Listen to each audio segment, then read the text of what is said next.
मित्रों नमस्कार, मैं हूं राकेश कुमार। आप देख रहे हैं मत अभिमत। अभी मैं जो बताने जा रहा हूं, एक बेटे ने पिता के साथ क्या किया, अगर ये सुन लीजिएगा तो आप भी हैरत में पड़ जाइएगा और आपको समझ में आ जाएगा कि सच में कलयुग चल रहा है। हुआ क्या, ये समझिए कि एक बेटे ने अपने जीवित पिता को मृत घोषित कर दिया। और घोषित ही नहीं किया, घोषित करने के बाद जो फ्रॉड उसने किया वह सुनिएगा तो आपके पैर के नीचे से ज़मीन खिसकने लगेगा। हालांकि ये आपने सुना होगा कि नौकरी पाने के लिए बेटे ने बाप की हत्या कर दी। ऐसी घटनाएं हुई हैं कि बाप अब रिटायर होने वाले हैं, अनुकंपा पर नौकरी लेनी है, तो बेटे ने बड़े सातिराना ढंग से बाप को मार ही डाला कि नौकरी हमें मिल जाएगी। ऐसा हुआ है। लेकिन यहाँ तो जिंदा को ही अनुकंपा पर नौकरी लेने के लिए मृत घोषित कर दिया, बजाबते मृत्यु प्रमाण पत्र भी ला दिया। देखिए, मामला है दरभंगा का।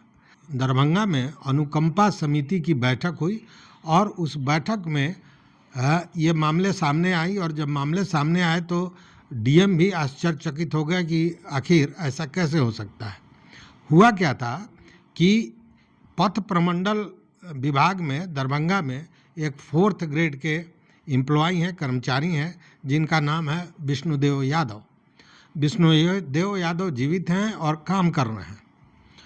उनका बेटा है विकास कुमार। विकास कुमार ने कुछ दिन पहले बाप को मृत घोषित करते हुए बाजाप्ता मृत्यु प्रमाण पत्र बनवा लिया और मृत्यु प्रमाण पत्र के आधार पर उसको अनुकंपा पर नौकरी मिले, इसकी सिफारिश भी विभाग से करवा दी। अब वो मामला पहुंच गया जिला अनुकंपा समिति में, और अनुकंपा समिति में भी अब आप अंदाज कीजिए कि बजाप्ते उस सिफारिश के आधार पर 30 मई को ही अनुकंपा समिति ने भी उसको सत्यापन उसका कर दिया और उसको अनुकंपा पर नौकरी मिले, इसकी स्वीकृति प्रदान कर दी। लेकिन ये मामला उल्टा तब पड़ गया जब नौकरी मिलते मिलते उस व्यक्ति पर एफआईआर हुआ और अब जेल की वो रोटियां सेकेगा। हुआ क्या कि कल मंगलवार को अनुकंपा समिति की बैठक हुई और उस बैठक में ये जो पथ प्रमंडल विभाग के चतुर्वर्गीय कर्मचारी हैं विष्णुदेव यादव, यह पहुंच गए जिलाधिकारी के समक्ष और उन्होंने कहा कि हुजूर, मैं तो जिंदा हूं और मुझे मृत घोषित करके मेरे नाम पर अनुकंपा पर नौकरी लेने की कोशिश की जा रही है और अनुकंपा समिति ने उसे पास भी कर दिया है। अब जैसे ये मामला खुला कि हड़कंप मच गया, स्वाभाविक भी था। अब जिलाधिकारी ने इसको बड़ी गंभीरता से लिया। दरभंगा के जिलाधिकारी हैं कौशल कुमार, बहुत ही सुलझे हुए और काम के प्रति ईमानदार व्यक्ति हैं।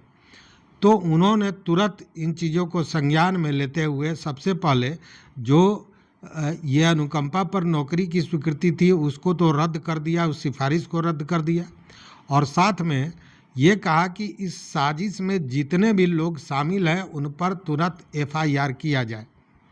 तो इसमें एफआईआर भी कई लोगों पर होगा, जिसमें एक विकास कुमार जो विष्णुदेव यादव क्या पुत्र है, जिसने गलत ढंग से वो मृत्यु प्रमाण पत्र प्राप्त कर अनुकंपा पर नौकरी की साजिश की थी, उस पर होगा। उसकी माँ शांति देवी, उस पर भी होना है एफआईआर, और साथ में उन सारे लोगों पर जो लोग इससे जुड़े हुए हैं। जैसे आखिर ये समझने वाली बात है कि मृत्यु प्रमाण पत्र जारी कैसे हुआ। मतलब जन्म मृत्यु प्रमाण पत्र देने वाला जो रजिस्ट्रार है उसके स्तर से गड़बड़ी हुई होगी या मिली भगत हुई होगी या काम के प्रति उदासीनता, जो भी रहा हो वो मामला रहा होगा। फिर उस मृत्यु प्रमाण पत्र का सत्यापन कैसे कर दिया गया। तो ये सारी चीज़ें हैं और इसमें कई लोग लपेटे में आएंगे। नौकरी तो नहीं मिली, जेल की हवा खाने को मिलेगी। अब देखिए कि इतना ही नहीं है, इसको लेकर जिलाधिकारी दरभंगा जो कौशल कुमार हैं, उन्होंने जन्म मृत्यु रजिस्ट्रार जो कलुआही के हैं उनके विरुद्ध कार्रवाई करने के लिए मधुबनी के जिलाधिकारी को भी सूचित किया है। मतलब वो स्थान जहाँ से मृत्यु प्रमाण पत्र हासिल किया गया था वो मधुबनी जिला का कलुआही जगह है जहाँ से ये जारी किया गया था, इसलिए उन पर भी कार्रवाई हो इसके लिए जिलाधिकारी ने मधुबनी डीएम को सूचित किया है। अब आप इसी से अंदाज कीजिए कि जिंदा आदमी को मारकर नौकरी लेता है, और जिंदा कौन है तो बाप, और मारा कौन, बेटा, भले कागज पर। ऐसे आजकल तो ऐसी घटनाएं रोज होती हैं, लेकिन फिर भी इतना बड़ा रिस्क लेते हुए कि अगर कोई काम कर रहा है और उसके जगह पर उसका मृत्यु प्रमाण पत्र देकर नौकरी लेना, ये केवल साजिश ही नहीं है, ये एक तरह से सीनाजोरी इसको कहेंगे। चूँकि जिला में कोई व्यक्ति है तो ये बात तो खुलनी ही थी। ये दूसरी बात है कि वो विष्णुदेव यादव जो हैं उन्होंने स्वयं, इनको लगा कि यह गलत हो रहा है तो वो स्वयं पहुंचकर उन्होंने इस बात का खुलासा किया, नहीं तो आज नहीं तो कल ये मामला खुलता। तो इसी से समझ लीजिए। लेकिन इसके साथ ही प्रशासनिक तंत्र पर भी सवाल उठ रहे हैं कि आखिर इतना बड़ा कांड हुआ, ये मृत्यु प्रमाण पत्र मिला कैसे, सत्यापन कैसे हुआ, विभाग ने सिफारिश कैसे किया, फिर अनुकंपा समिति ने इसको पास कैसे किया, ये सारे चीज़ें हैं। लेकिन कलयुग है, ऐसा होता है। तो इस वीडियो में बस इतना ही। देखते रहिए मत अभिमत। मित्रों, चैनल पर नए हो तो सब्सक्राइब कीजिए, लाइक कीजिए, दोस्तों के साथ शेयर कीजिए और अपना विचार जरूर दीजिए। बहुत बहुत धन्यवाद। कोटिशाह आभार।